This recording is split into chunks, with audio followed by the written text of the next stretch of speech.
and let us all do we can to build a better future.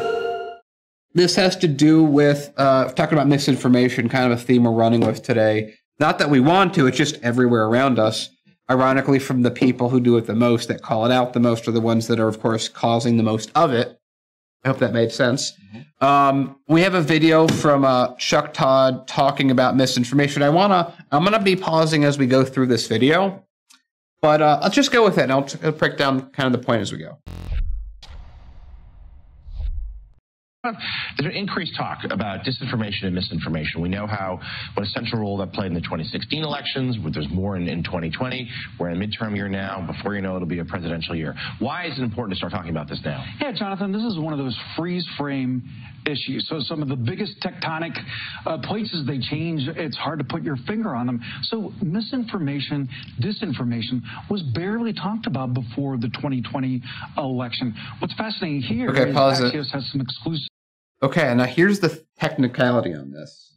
They're like the specific word misinformation, because we know that in 2016, they had a lot of other words. Fake news, I think, was the term that was most used back then. And they're like, oh, we don't like misinformation. So first of all, the fact that this is even being brought up at all is irrelevant, because it's not really talking about anything useful. It's like one of those things where, like, people are like, Medicare for all is supported by the majority of people. But if you ask them, would you vote for Medicare for all if your entire family was killed at gunpoint?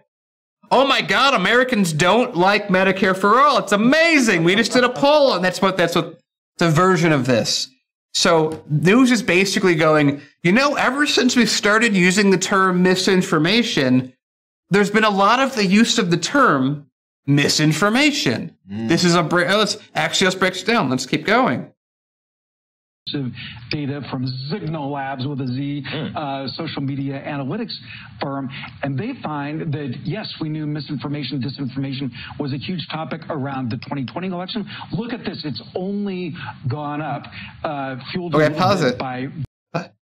This dude, they're literally saying, since we started using the word misinformation, the word misinformation has been used more. And I don't understand how this correlates with anything that we've done or the wording that we have cumulatively as an industry monolith used, but all of a sudden it's being used. I don't know. And like all these papers and magazines that are all owned by the same company are using the same word. Hey, do you remember that video from Sinclair where they all did those clips and everyone, then they got lined up? Yeah. Of all the corporate media bastards, from MSNBC, Fox, all of them were saying the same thing, parroting everything. Word by word. Corporate media, nothing but puppets. By the way, you know what a word wasn't used until 2016? Very often? President Trump. You know what word wasn't used very often until about 2008? Social media. You know what word wasn't used really often until it was? Telegraph, because they had to invent it first.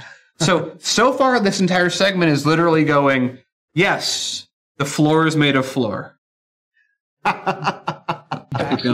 And the bottom line of this is now misinformation, disinformation becomes a central topic around the world for almost any global event. And of course, we're seeing that with the Russia invasion of Ukraine. Okay, pause it again. Man, you know what they would have called the Iraq war today? What? Misinformation. See, again, they're literally going, the entire, this is like, people are paid millions of dollars to sit in those chairs and make statements that don't make any sense. They're not even going the concept of information, the concept of people not saying things that are true or using opinions. They're literally using a word that they've branded and now talking about how much it's being used. And here's the other thing. Can I put the camera on me real quick? Here's the big thing that's happening, why they're doing this. This is a continuation of the fall of mainstream media. This is them being backed into a corner.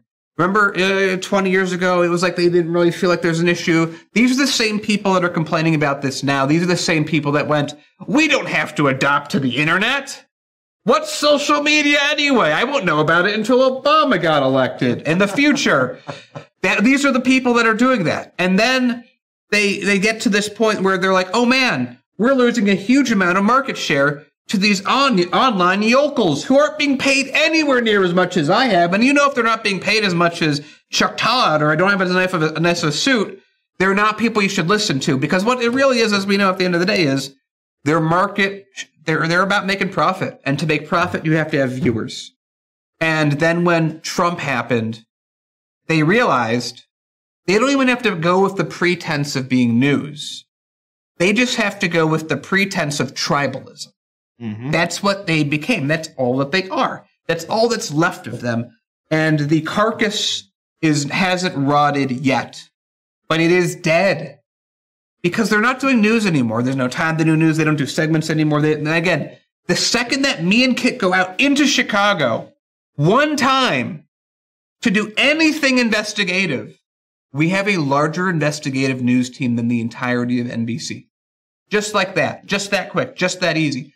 So all that they do is, so what happened during 2016? Well, they lost all of their Republican viewers and a large amount of their independent viewers. So now they have a smaller pool to go off of. But like any group of extremists ever in history, you get a pool of people.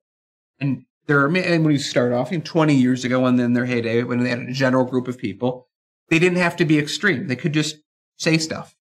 And a large amount of people would listen to it. Then they start pissing off people. They get the Iraq war wrong. Oops, they get all the other war wrongs. They screw up on 1,000 different things. And that circle of people gets smaller. But the people that are left over, a little more intense, a little more aligned, directly aligned. Then you get till 2016. Then what happens in 2016? Oh, Trump's there, super divisive. Let's use him to make a huge amount of money. Huge amount of money. Quote CBS Lesnunez, CEO of CBS. Donald Trump may not be good for America, but he sure is good for CBS because he's profitable. Profit is what they're about. They got to get people to look because, I don't know, if you go online, there's just better reporting. More interesting people, better reporting. So you got to do something to deal with that. So Trump happens, they lose a large amount of the audience that was not completely on the Democratic side. So now you're left with a smaller core of people. Those atoms are vibrating. They're being packed together really, really tightly at this point. They're there and they're there. Then what happens? Then Biden gets elected. Then you have a pandemic. That's the next split issue. You're either for everything in the great sickness being done the way that the news tells you to, or you're a monster. That has a habit of pulling that base even smaller. So now you have a very tight core. Oh my God, you can see, oh my God, it's barely holding together in my hand because there's just so little left. But they need it to shake so hard to make up for the fact that they don't have this many people. So now they have this whole thing that's put together, and now we're getting into extremism. And here's my definition. I know there's a lot of definitions of extremism. Let me give mine. I look at it like a system. I don't really care about the individual because people get hung up on that. For me, it's a very predictable system. It's when you have this, and it slowly gets smaller and more intense. The base gets smaller, but gets more intense. That, to me, is extremism looking down on it in a systemic form. It's that simple. If something's growing, it's probably not a cult. It's probably, in a large scale growth, it's probably not extremism. It's something else. There might be extremist elements in it, but that's more or less what it is. So what is happening here and what we're watching them talk about is almost laying this all out exactly like I'm talking about. They are saying that misinformation is a big thing, but it's their own monikers, their own brand. They're basically talking about their own brand and how good their own brand is and how much people should listen to their brand, because now that they've created the problem of the brand, they're now the solution to the problem that they've created. And by the way, do you know the only way that works? When you have this. The only way that this system works is if this is what is happening. They're losing. The pool of viewers that watch NBC is lower than ever. So they gotta be a cult.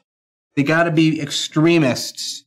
And what this represents in this video is that extremism and them using it as a brand.